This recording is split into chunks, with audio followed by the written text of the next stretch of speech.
सनक सनंदन सनातन सनत कुमार 10 ऋषियों की सृष्टि की, सबके सब तपस्या करने चले गए। ब्रह्मा जी के आदेश को किसी ने माना नहीं। ब्रह्मा जी को क्रोध आया तो ब्रह्मा जी के भ्रिकुटी के मध्य से नील लोहित वर्ण का पुरुष प्रकट हुआ, जिसका नाम हुआ भगवान रुद्र। भगवान रुद्र से ब्रह्मा जी ने आज्ञा की, जाओ सृष्टि का विस्तार करो। तो अपने जैसी तमोगुणी सृष्टि उन्होंने बढ़ा दी। वह तमोगुणी सृष्टि एक दूसरे का ही नाश करने लगी।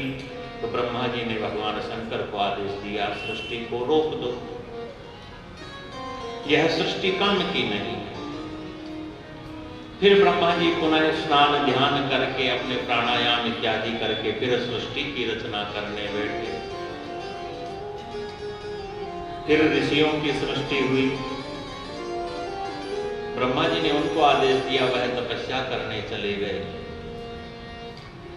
ब्रह्मा जी के मन में विचार आया, इस प्रकार से तो यह सृष्टि बढ़ेगी नहीं, सृष्टि को बढ़ाने के लिए मुझे दूसरा ही उपक्रम करना चाहिए।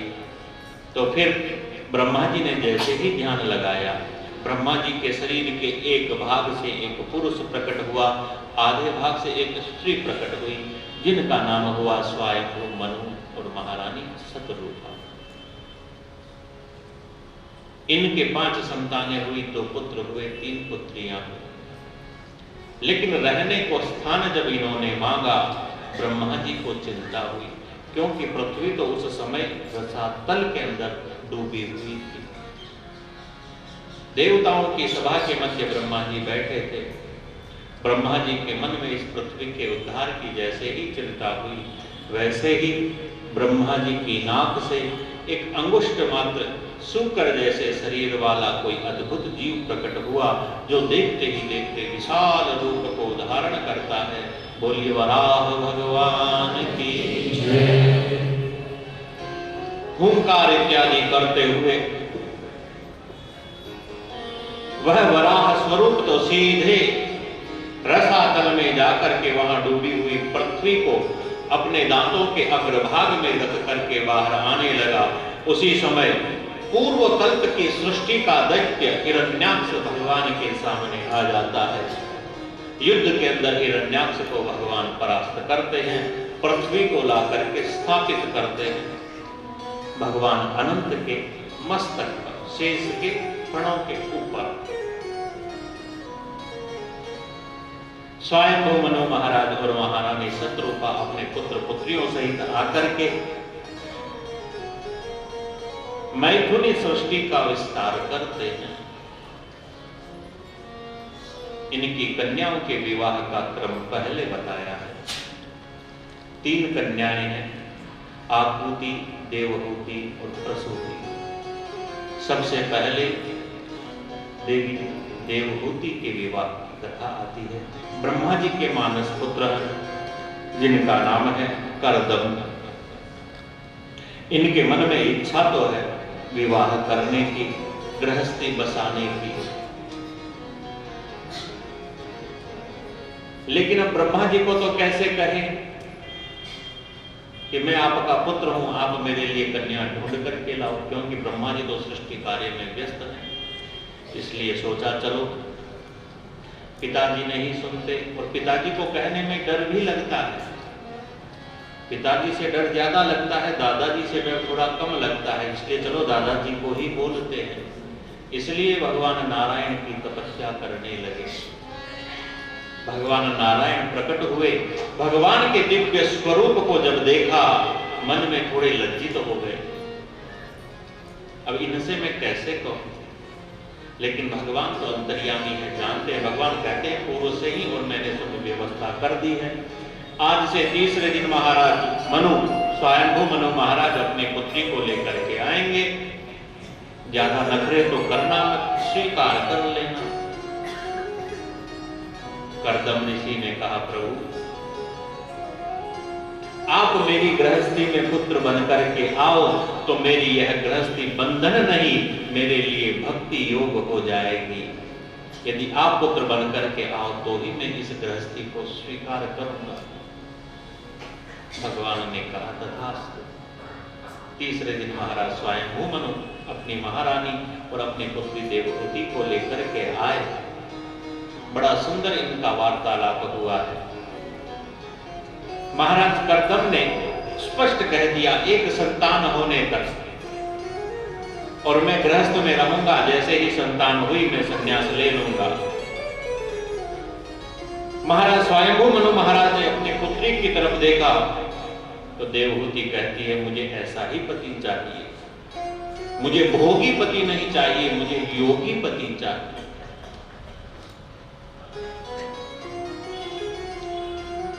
विवाह हो जाता है। कर्दम ऋषि तो भगवान की साधना में तल्लीन रहने का अभ्यास था। विवाह के उपरांत ऐसी समाधि लगी कि वर्षों बाद में जाकर के समाधि खुली, तब तक सेवा करते करते देवहूति जी बूढ़ी हो गई। यह भारतीय संस्कृति है।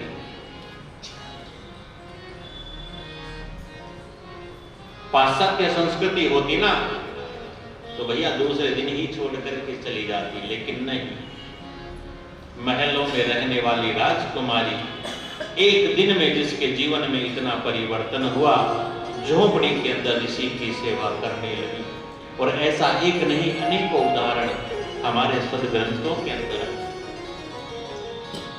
अरे इनकी तो बात क्या करना, देवी जानकी का चरित्र, माता जानकी का चरित्र कैसा है। जो चक्रवर्ती सम्राट के पुत्र थी, चक्रवर्ती सम्राट के पुत्र के साथ ब्याही गई। राम जिनके पति थे, एक दिन में ही उन्हें भी महल छोड़ करके वनों के अंदर जाना पड़ा। एक बार नहीं, जीवन में दो दो बार ऐसा।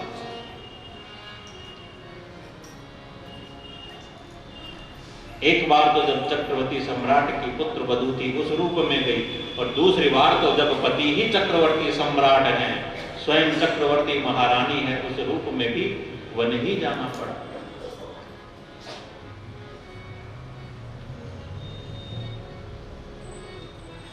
कई वर्षों बाद में कर्दम ऋषि की जब समाधि खुली, देखा देवी आप कौन, तब स्मरण करवाया। देवी की सेवा से बड़े प्रसन्न हुए, कहा वांगो। देवी ने कहा, अब आप तो भगवान के भजन में समाधि में लीन हो जाते हैं, मेरा अकेली का मन नहीं लगता, संतान होती तो उसके साथ मन लग जाता। तपस्या के प्रभाव से ऐसा दिव्य कामक विमान उत्पन्न किया जिसमें सारे भोग विलास की सुविधाएं थी। देवता लोग भी ऐसा विमान प्राप्त करने के लिए लालायित रहते थे। यह तप का प्रभाव है। तप साधना से सब कुछ प्राप्त हो सकता है।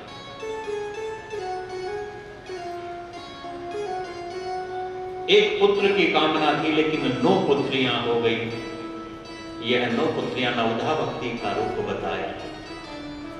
10वें पुत्र के रूप में स्वयं भगवान अवतार लेते हैं।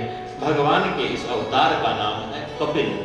बोलिए कपिल भगवान की जय। भगवान का अवतार जो मिल जाने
स्वयं का कल्याण कर लो, वही बहुत बड़ी बात है।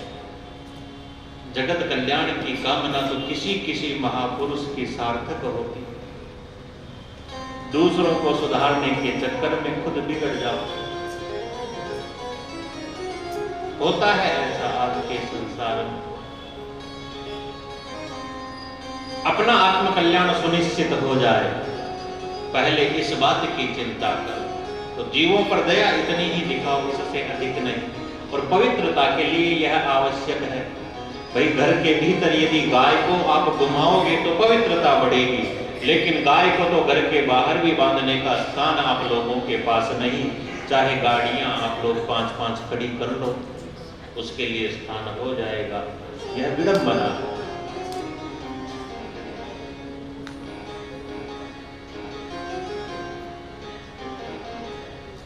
तो पवित्रता, ऐसी पवित्रता रखो एक स्थान के ऊपर जो शांति पूर्वक बैठ करके भगवान का भजन करने लायक हो। उस स्थान को बच्चों से भी दूर रखो, यानी बच्चे भी शुद्ध अवस्था में ही वहां पर आए। बच्चों को साथ रखना आवश्यक है, लेकिन सारे दिन नहीं या हर जैसी अवस्था में नहीं। बच्चों को संस्कार तभी मिलेंगे जब बच्चे आपके साथ रहें, लेकिन थोड़े से समय के लिए। इतना बच्चों के लिए भी ठीक है। 4-4 घंटे आप बच्चों को लाकर के कथा के अंदर बैठाओगे तो क्या बच्चे शांतिपूर्वक बैठेंगे? हाँ, जब उत्सव महोत्सव हुआ, घंटा आधे घंटा आप ले आओ तो बच्चे भी ठीक हैं, हम भी ठीक हैं।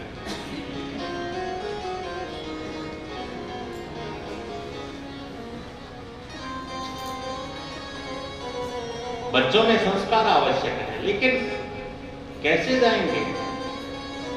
इस प्रकार बांधने से तो नहीं आएंगे ना, धीरे धीरे प्रेम से। तो शुचौ देशे प्रतिष्ठाप्य, पवित्रता, बाह्य पवित्रता होगी तभी आभ्यंतर यानी भीतर की पवित्रता।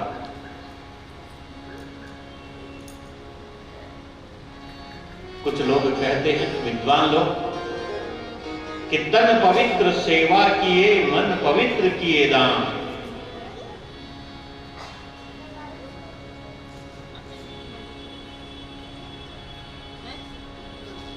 सेवा भाव से तन पवित्र होता है। तो सत्कर्म करने से मन पवित्र होता है। भगवान का ध्यान करने के लिए पवित्रता आवश्यक है, स्वच्छता आवश्यक नहीं। स्वच्छता भी आवश्यक है, लेकिन उतनी नहीं जितनी पवित्रता आवश्यक है। पवित्रता, स्वच्छता, इस बात का विशेष ध्यान रखो। फिर वही सारी ध्यान की विधि बताई।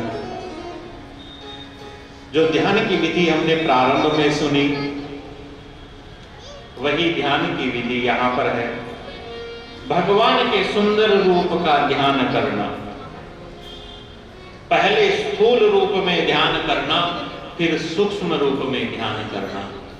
स्थूल रूप में ध्यान, संचिंतये भगवतः चरणारविंदौ। सबसे पहले भगवान के चरणारविंदों का ध्यान करो। चरणारविंदों में भी जो पैर के नीचे का भाग है, पदतल, उसका ध्यान करो। और भगवान का पदतल तो ऐसा है कि जिसके ऊपर वज्रांकुश ध्वज सरोरुह लांछनाट्यम, बड़े दिव्य दिव्य और चिन्ह भगवान के चरणारविंदों में। वज्र, अंकुश, ध्वज, ऐसे वह चिन्ह हैं। तो उनका ध्यान करो एक एक, और चिन्ह का पूर्णता से, समय की कोई कंजूसी मत करो, पूर्णता से उसका ध्यान करो। एक एक का ध्यान कर रहे हो, फिर भगवान के, उनके ध्यान करने की विधि ऐसी है कि जैसे वज्र, अंकुश, यह शस्त्र है, तो इनका ध्यान किया तो यह ध्यान लगाओ कि यह शस्त्र हमारे पापों को, हमारे दोषों को नष्ट कर रहे हैं। यह जो ध्वजा है, यह ध्वजा हमारे मंगल की, हमारे कल्याण की अभिवृद्धि करने वाली है। इस प्रकार से प्रत्येक चिन्ह का ध्यान लगाओ।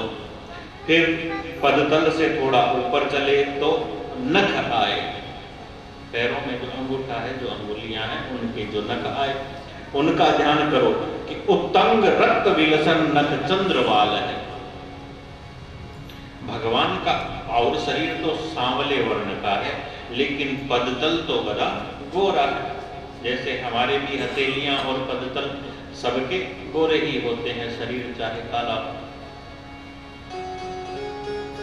फिर जो नाखून होते हैं तो यह थोड़े रक्तिम वर्ण के होते हैं, लाल लाल।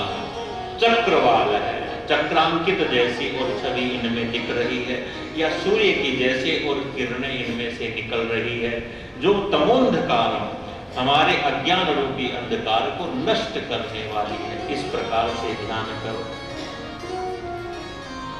फिर उसके बाद में कि तत्सोस निश्रित सरित प्रवरोदकेन, भगवान के इन्हीं चरणारविंदों को जब ब्रह्मा जी ने धोया इस अंगूठे को, तो उससे गंगा जी प्रकट हुई, जो तीनों लोकों का मंगल करने वाली। गंगा जी का ध्यान करो। धीरे धीरे धीरे धीरे एक एक अंग एक एक अंग एक एक अंग करते आओ। यह ध्यान करने की विधि है। बड़े विस्तार पूर्वक इस विधि को बताया है। भगवान के मुखमंडल का ध्यान तो 5-5 श्लोकों में बता दिया। एक श्लोक में तो भगवान के इस सुंदर मुखारविंद पर जो स्मित हास्य मधुर मुस्कान है, उसी का वर्णन किया गया। भगवान की मंद मधुर मुस्कान बहुत ही प्यारी, और अपनी इस मुस्कान से ही भगवान अपने भक्तों का कल्याण कर देते हैं। ऐसा बड़ा सुंदर वर्णन किया गया। भगवान के स्वरूप का वर्णन इधर से प्रारंभ हुआ। यह प्रसंग जब आता है तब मुझे बड़ा सुंदर जो भजन है, जो हमारी माताएं गाती है, वह स्मरण हो जाता है।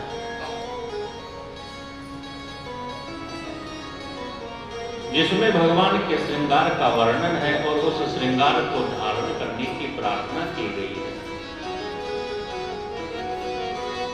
हमारी अर्जी दयालु गोविंद बेगा सुन लीजिए, मैं तो दर्शन करवा आई श्याम, दर्शन दे दीजिए। आप लोग दर्शन करने आते हैं, लेकिन वास्तव में आप लोग दर्शन करते नहीं।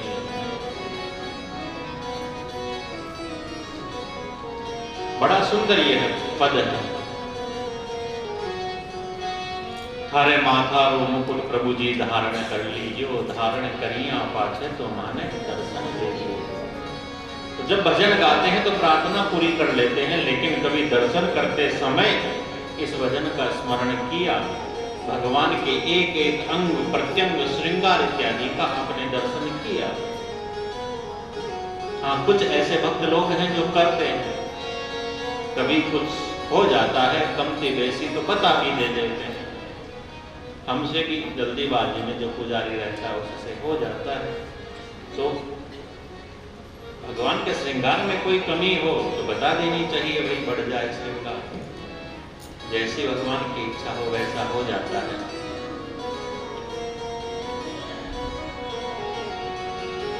तो भगवान का यह श्रृंगार, इसका ध्यान करो।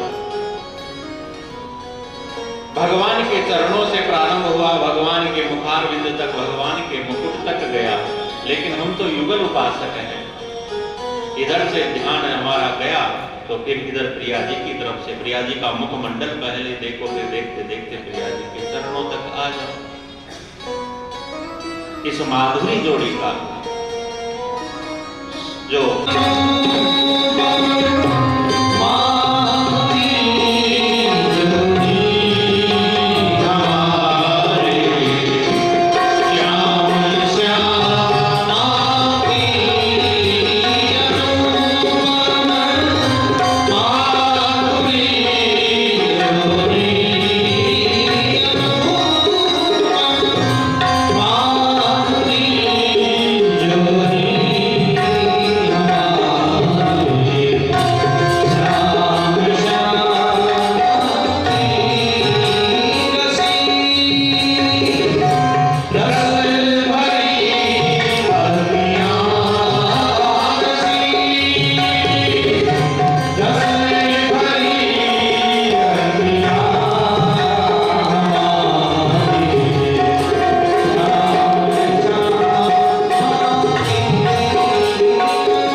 ऐसे इसका लालन पालन होता है।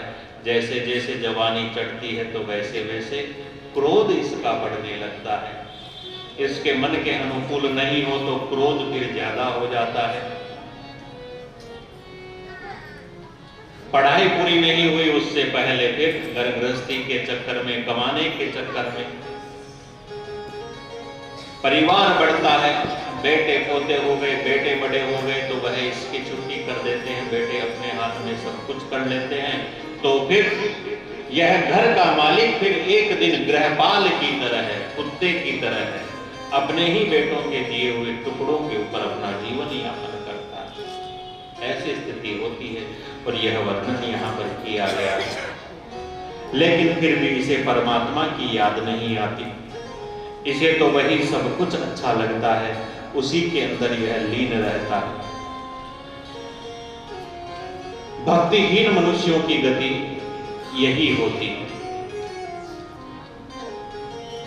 बड़ी सुंदर बात यहां पर भगवान कपिल कहते हैं कि अत्रैव नरक स्वर्ग है इति मातः प्रचक्षते है। जो यह वर्णन आता है ना कि भाई हमने अच्छे कर्म किए तो उनका फल हम स्वर्ग में भोगेंगे, या बुरे कर्म किए उनका फल हम नरक में भोगेंगे, तो माता जी देखा यही जाता है कि यह नरक और स्वर्ग और कहीं नहीं यही है। कुछ लोगों की ऐसी दुर्गति देखी जाती है कि लगता है जैसे जीते जी नरक में जी रहा हो, और कुछ लोग ऐसा सुखमय जीवन जीते हैं जैसे लगता है कि जैसे स्वर्ग में रह रहे हो। तो परिवार आज्ञाकारी है तो घर ही स्वर्ग है, और परिवार यदि आज्ञाकारी सेवा भावी नहीं है तो फिर नरक यही है, अन्यत्र नहीं जाना पड़ेगा, सब यातनाएं यही भोगनी पड़ेगी। तो संस्कार संस्कृति, जहां संस्कार है संस्कृति है वहां स्वर्ग है, जहां संस्कार और संस्कृति नहीं तो वहां नरक है। भक्ति की महिमा का वर्णन किया, भक्तों के प्रकार बताए, सात्विक राजस तामस ऐसे भक्त होते हैं, लेकिन सच्चा भक्त वही होता है जो मेरे देने पर भी 5 प्रकार की जो मुक्ति है उसको स्वीकार नहीं करता, यानी निष्काम भक्त सबसे श्रेष्ठ है। सालोक्य साष्टि सामीप्य 5 प्रकार की और मुक्ति होती है। भगवान के लोक को प्राप्त करना, भगवान के जैसा रूप प्राप्त होना, या भगवान के रूप में ही लीन हो जाना, यह मुक्ति के प्रकार बताए। सबको माता ने सुना, सारे ध्यान योग इत्यादि के समस्त प्रकारों को हृदयंगम करके भगवान कपिल तो फिर माता से आज्ञा लेकर के गंगा सागर की यात्रा को चले जाते हैं। माता देवहूति भगवान के स्वरूप का ध्यान करते करते बिंदुसर नामक तीर्थ में परिवर्तित हो जाते हैं। बोले भक्तवत्सल भगवान की।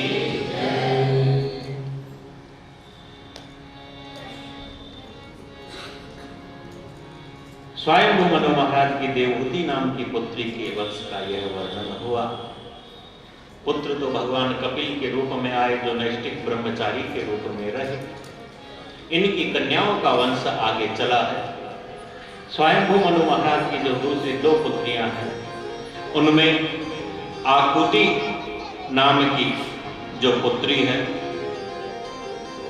उसका विवाह रुचि नाम के प्रजापति के साथ में हुआ। इनके यहाँ भगवान यज्ञ और लक्ष्मी जी दक्षिणा रूप में प्रकट हुए हैं। प्रसूति का विवाह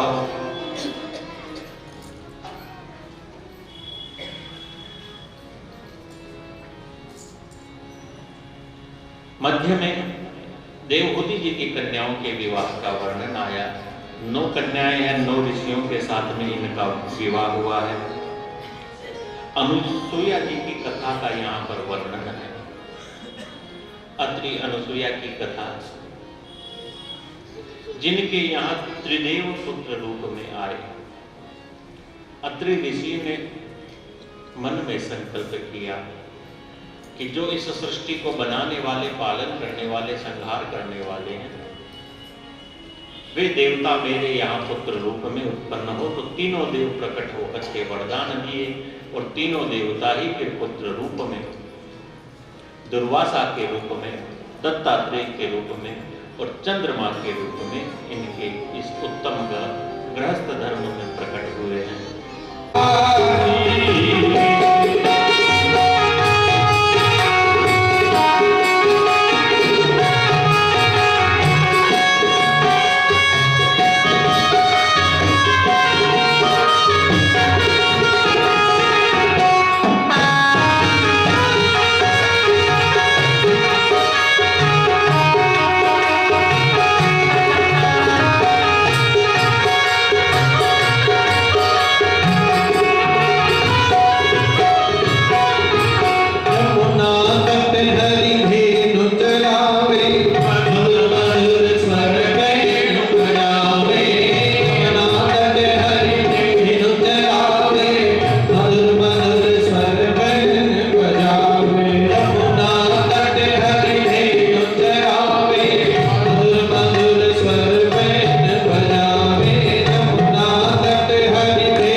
भगवान